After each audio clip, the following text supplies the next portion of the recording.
Okay, today we're going to be adding to our cosmic catalog the exponential function. So an exponential function is a function where your unknown, or actually usually your x, is in the exponent. So there are several parent functions. We're just going to look at one today. We're going to look at y equals 2 to the x. Notice that my x is in the exponent. That's what creates an exponential function, not a number in the exponent, but an unknown or a variable in the exponent. And we're going to eventually be transforming these. So the transformation equation, you can put an a in front of it and stretch it. We use b for the base. In our case, the base is 2. X minus h in the exponent plus k. So we'll get into that in a little bit, but you know that anything attached to the x moves it left or right. So same thing here. The h moves it left or right. If it's positive, it moves to the left. If it's negative, it moves to the right. And the k moves it up and down, and the a stretches it vertically.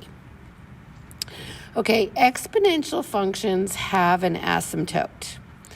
Okay, they will have a horizontal asymptote. There is a restriction on the range. There's not a restriction on the domain. I can put in anything I want for x. So a restriction on the domain would cause a vertical asymptote. A restriction on the range causes a horizontal asymptote. And if you notice, in this case, y is never going to be 0, and it's never going to be negative. So let's look at that. 2 to the x will never equal 0 or a negative. And we'll explore that a little bit. There's no exponent that you can put on 2 to make it 0. 2 to the 0 is 1. Anything to the 0 power is 1. And 2 to a negative exponent doesn't make it negative, it flips over. So y in our case, y is equal to 2 to the x power will never be negative or 0. So what that does is it causes a horizontal asymptote at the line y equals 0. So this line y equals 0 is our horizontal asymptote. And it's going to be an increasing function, of course, unless we change the base or reflect it. So let's do a quick table of points here to get a picture of this graph. I'm going to put in -2, -1, 0, 1, 2. You guys know by now that those are my favorites to put in. So if I put in -2 for x, I would have 2 to the -2, which would be 1/4. If I put in -1 for x, I have 2 to the -1, which would be 1/2. If I put in 0 for x, I have 2 to the 0, which would be 1. 2 to the first, which would be 2, and 2 squared, which would be 4. So if I plot those points, I have -2, 1/4. I have -1, 1/2. I have 0, 1. I have 1, 2. And I have 2, 4. And the graph looks like this. This is called an exponential growth. And I kind of missed my dots there a little bit. Maybe I'll just make my graph thicker. It's called an exponential growth because what happens is at a certain point, and in this case, the point is the y-intercept, which I'm going to darken in right there of 0, 1. The graph starts to grow exponentially. It starts off rising. This is an increasing graph, and it starts off rising very slowly. It goes from 1/4 on the y to 1/2 on the y to 1 to 2 to 4. And you'll notice the next one would be at 8, and the next one would be at 16. And if you go the other direction, if you go to the left, if x were -3, I'd be 1/8.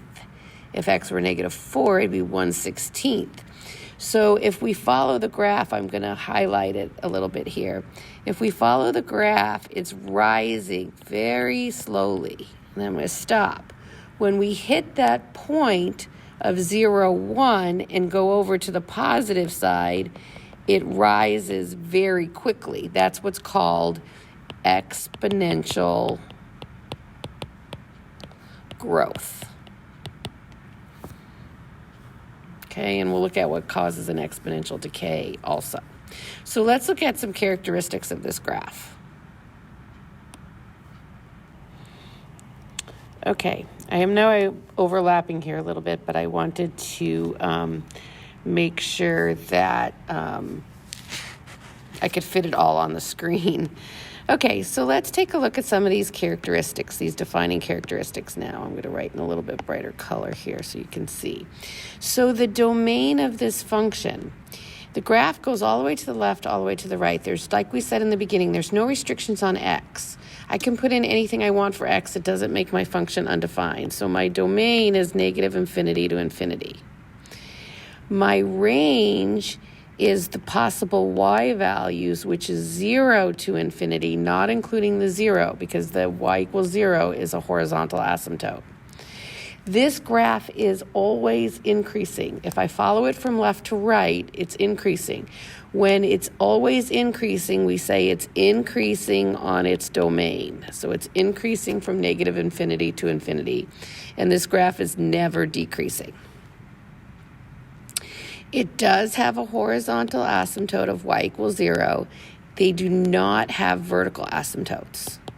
Remember, vertical asymptotes are restrictions on the domain, and since our domain is negative infinity to infinity, we don't have a restriction.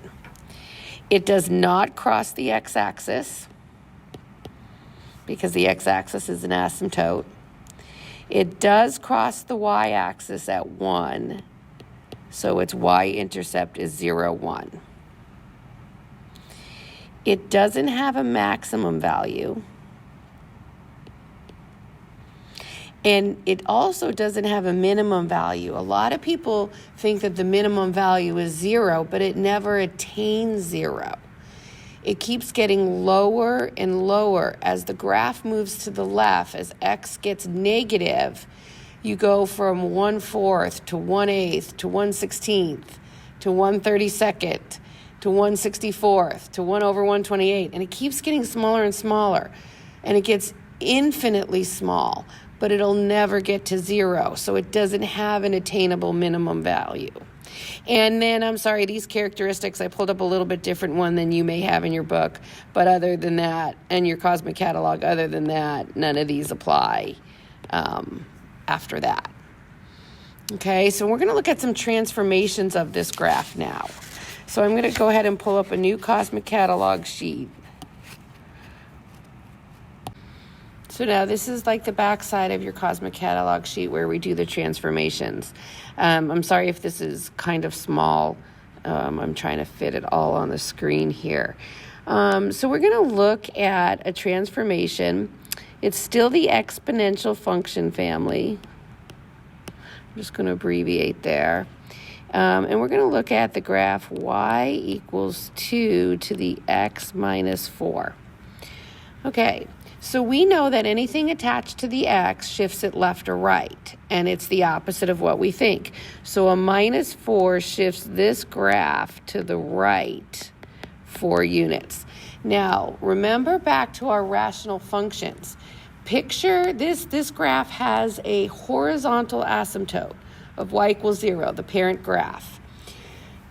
Does shifting a horizontal line left or right affect where the position of the line?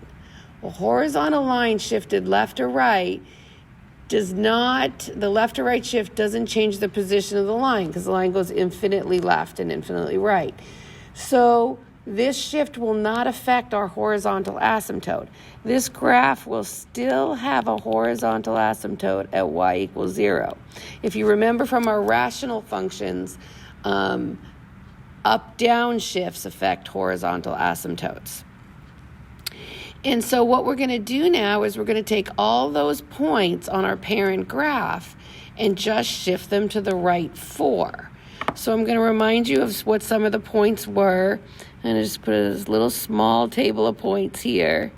We put in negative 2, negative 1, 0, 1, 2, and we ended up with negative 1/4, not negative 1/4, I'm sorry, positive 1/4.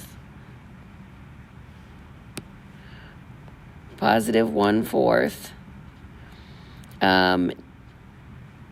positive 1/2, 1, 2, and 4. And so I'm going to take those points and shift them to the right 4. So negative 1, 1/2, negative 2, 1/4 was about right here. I'm going to do it, so I'll do it in a different color so you guys can see it a little better. Negative 2, 1/4 was right there. So I'm going to shift it to the right 4. So 1, 2, 3, 4 would be a 2 1/4. And negative 1, 1/2 will also now be 3 1/2.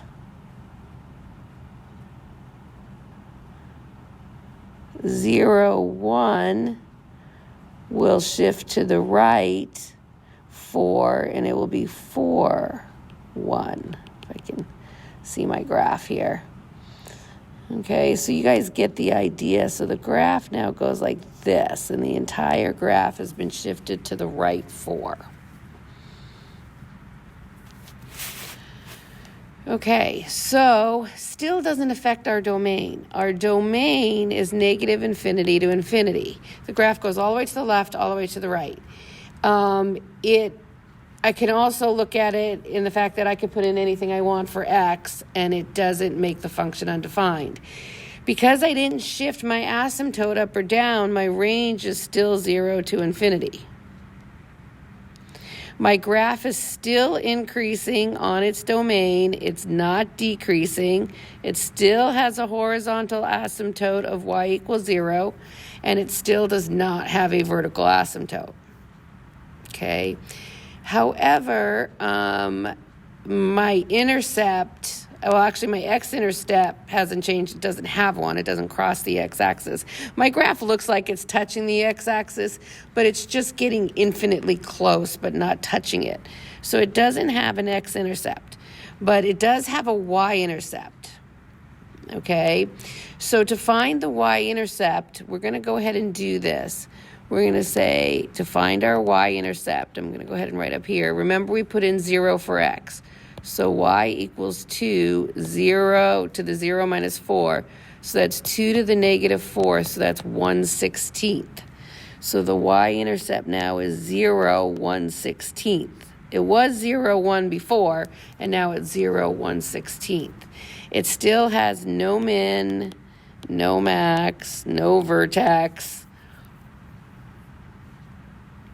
Okay, so pretty simple idea of graphing. You just take your points, shift it to the right 4. A right shift does not affect your horizontal asymptote. Okay, we're going to look at another transformation. We're going to look at, it's still the exponential function family. We're going to look at y equals 2 to the x plus 1 minus 3. Okay, now we've got a couple of things going on here. We've got a couple of transformations. The graph is going to go left 1 because you added 1 to the x, and it's going to go down 3 because we shifted it down. So, because of the minus 3. So we know that a downshift will affect the horizontal asymptote. So now my horizontal asymptote is at y equals negative 3. 1, 2, 3. Hopefully this is right. I can barely see it on my screen. So my horizontal asymptote is now at y equals negative 3. Okay. So now I'm going to take my points and I'm going to shift them all to the left 1 and down 3 from my parent graph. So in this case, I'm only going to take 3 key points. I think you guys get it by now. I'm going to take these 3 key points. So the -1, 1/2 was about right here. So that is going to go to the left 1. So it's going to be a -2, 1/2. And then it's going to go down 3.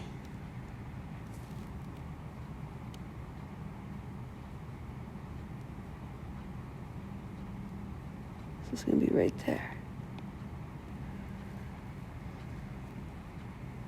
So I'll go ahead and erase those points up there. So then I had the point 0, 1, which is right here. It's going to go left 1 and down 3. 1, 2, 3. It's going to be right there. Sorry, oops, I erased it.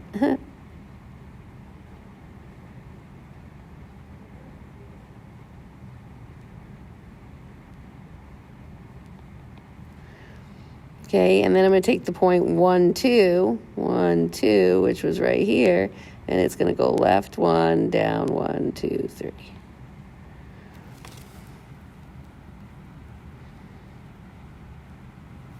Okay, and the graph looks something like this.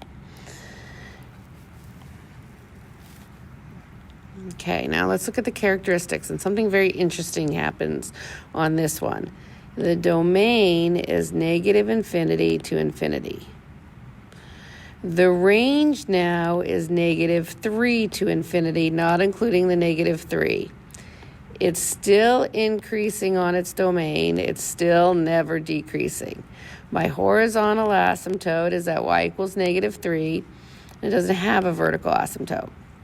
But this time now, since we shifted it down, it does cross the x-axis. Okay, so there is an x-intercept.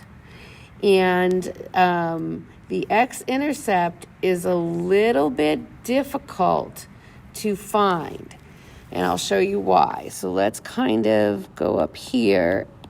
So to find the x-intercept, we put 0 in for y. -3. So I'm going to add the 3 to the other side. Now, this is what you don't know how to solve yet. And this is where our entire topic of logarithms is going to come into play.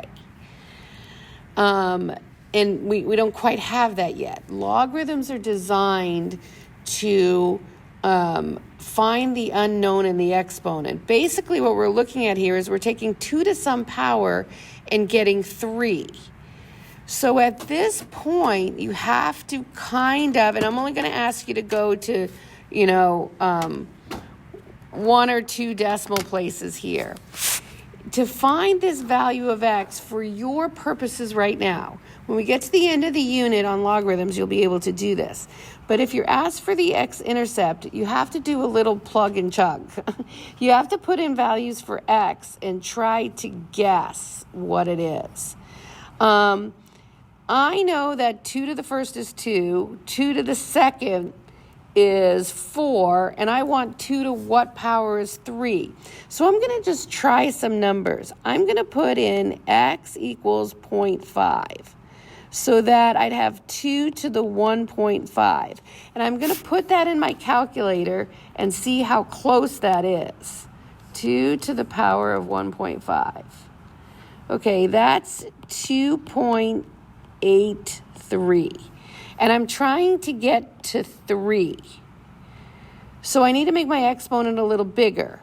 So I'm going to go 2 to the power of 1.6. I'm going to let x be 0.6. I'm going to go a little bigger. So 2 to the power of, and I know I'm not putting my calculator on the screen, is like 3.03. Okay, that's closer.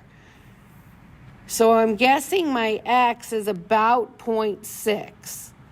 And for our purposes, I'm going to go ahead and accept that from you guys. That's pretty close.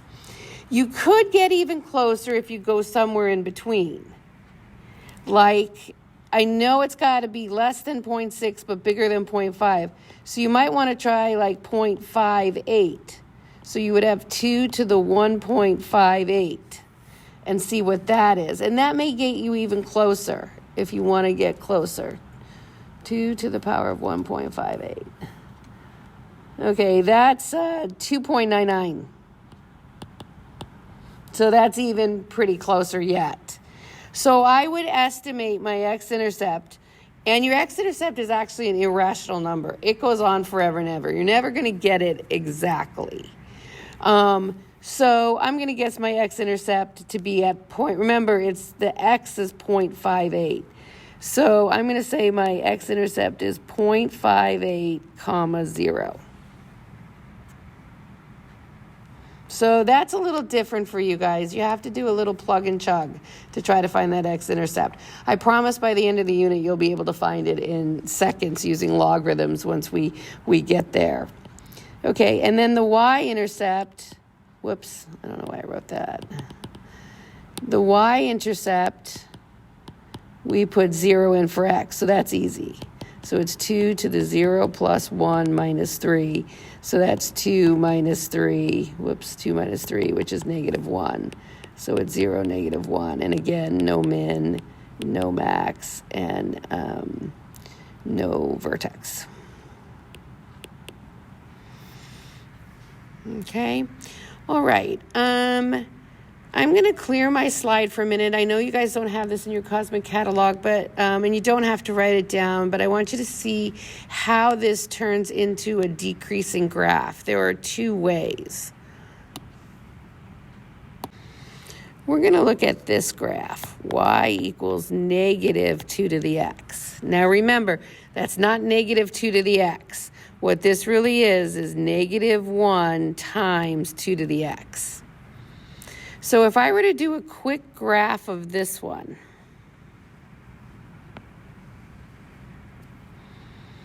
and a quick table of points down below here, I'm going to put values, and I'm just going to do 3 points just instead of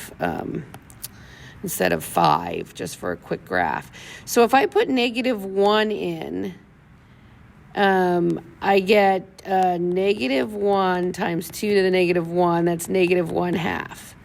If I put 0 in, I get negative 1. And if I put 1 in, I get negative 2. Okay, it still has a horizontal asymptote at y equals 0. Okay, and if I plot these points, negative 1, negative 1/2, so much bigger than I was doing, 0, negative 1, 1, negative 2. The graph now looks like this. This is y equals negative 2 to the x. Okay, so as you can see, if you follow that graph from left to right, it's decreasing. Why? Well, we reflected it over the x-axis. If you remember correctly, our y equals 2 to the x looked like this. So it ends up being a decreasing graph because I reflected it over by putting the negative in front. I reflected it over the x-axis. The other graph I want to quickly show you is what happens when you have a fraction. Let's do 1/2 to the x.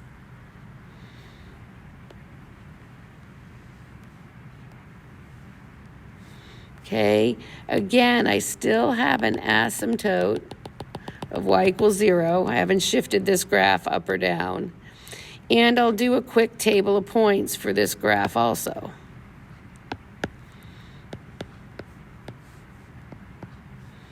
I'm going to put in negative 1, 0, and 1. So what I have is I have 1/2 to the negative 1, which becomes 2. This is 1, and this is 1/2 when I put in 1. So I have negative 1, 2. I have 0, 1, and I have 1, 1/2. So now the graph goes this way. So that becomes a decreasing graph also. So the graph decreases in two cases. One where you have a negative and you reflect it over the x-axis. The other is when your base, this is called your base, is between 0 and 1. Whoops, I call it B for base, is between 0 and 1. It's really ugly. I'll fix it. The base is between 0 and 1. You'll also get a decreasing graph. Okay, hope that helps. We will look at word problems with these at the next class session.